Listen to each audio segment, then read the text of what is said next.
Hello everyone, I hope आप सभी ठीक होंगे, स्वस्थ होंगे। आप सभी का बहुत बहुत स्वागत है मेरे यूट्यूब चैनल सफ़र विद रुचि में। तो हमेशा की तरह मैं सुबह उठती हूँ और अपने रूम को साफ़ करती हूँ, फ्रेश होने जाती हूँ और भगवान जी का पूजा करती हूँ।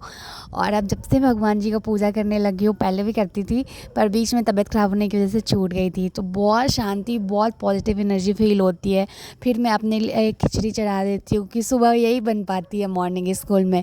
फिर अपने लिए फ्रूट्स को कट करती हूँ और लंच पैक करती हूँ। इसी सब में जल्दी टाइम कैसे भाग जाता है पता ही नहीं चलता सुबह में। तो जल्दी से रेडी होती हूँ अपना लंच पैक करने के बाद और स्कूल के लिए निकल जाती हूँ मैं, और स्कूल में पहुँच जाती हूँ। लंच टाइम होता है और लंच कर लेती हूँ। हम लोग स्कूल जा रहे हैं बच्चों के लिए, और अभी बच्चों का स्कूल बंद है और टीचर्स का खुला है। उसके बाद छुट्टी होती है और मैं घर आ जाती हूँ और लंच में वापस से आम खाती हूँ। कुछ बचे हुए फ्रूट्स रहते हैं और खिचड़ी भी बची हुई थी, तो लंच में मैं वही खा लेती हूँ। पूरा मेरा पेट भर जाता है इससे। उसके बाद मैं पढ़ने के लिए बैठ जाती हूँ। आज मुझे काफ़ी टाइम मिला पढ़ने के लिए, क्योंकि पहले तो मैं बहुत थकी हुई थी रूम वगैरह सेटअप करने में। तो आज मुझे अच्छे से टाइम मिला है, तो मैं आराम से 3 घंटे तो पढ़ लिया है। सबसे पहले अब हमेशा की तरह मैंने करेंट अफेयर रिवीजन किया है।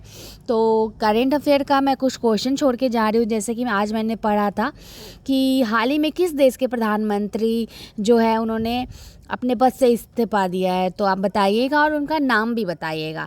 और हमारे देश में 28वीं नवरत्न कंपनी कौन सी कंपनी बनी है, कहाँ की, उसका नाम भी बताइएगा। FIH महिला नेशंस कप 2026 का खिताब भारत ने जीता है, कहाँ पे जीता वो बताइएगा। उसके बाद मैंने पढ़ा कि उल्लास पहल के तहत देश का पूर्णतः जो छठा साक्षर राज्य बना है वो उत्तराखंड है। उससे पहले जो 5 राज्य थे वो मिज़ोरम, गोवा, त्रिपुरा, हिमाचल प्रदेश और सिक्किम थे।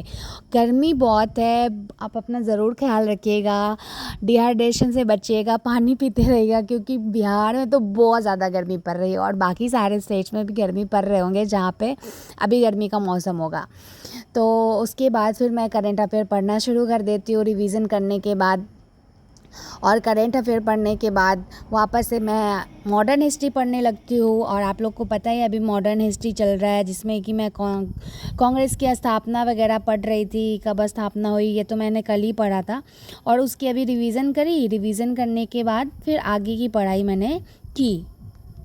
इसमें अगर आपको सारा का सारा अधिवेशन याद नहीं हो रहा है तो एटलीस्ट जो मेन अधिवेशन है ना वो ज़रूर याद करिएगा। जैसे कि किस अधिवेशन में पहली बार वंदे मातरम गाया गया था, किस अधिवेशन में हमारा राष्ट्रगान गाया गया था, किस अधिवेशन में हमारा जो राष्ट्रीय ध्वज है उसको अपनाया गया था, कौन से अधिवेशन जो था वो गांधी जी जिसके अध्यक्ष बने थे।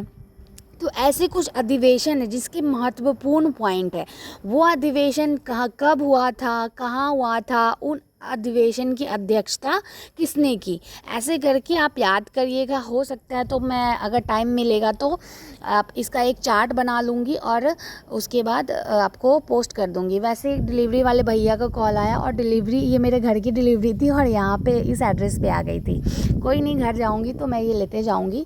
और उसके बाद फिर मैं कुछ प्रैक्टिस करने लगी थी, जो मैं BPSC वाले बुक, अवलोकन वाली बुक से प्रैक्टिस करती हूँ। तो उससे कुछ क्वेश्चन प्रैक्टिस कर रही थी। तो प्रैक्टिस करना बहुत ज़रूरी है। जो आप पढ़ रहे हैं और क्वेश्चन प्रैक्टिस करने से पता चलता है कि आपका स्तर लेवल कहाँ तक पहुँचा है, आप क्वेश्चन लगा पा रहे हैं नहीं लगा पा रहे हैं, आप आंसर दे पा रहे हैं नहीं दे पा रहे हैं।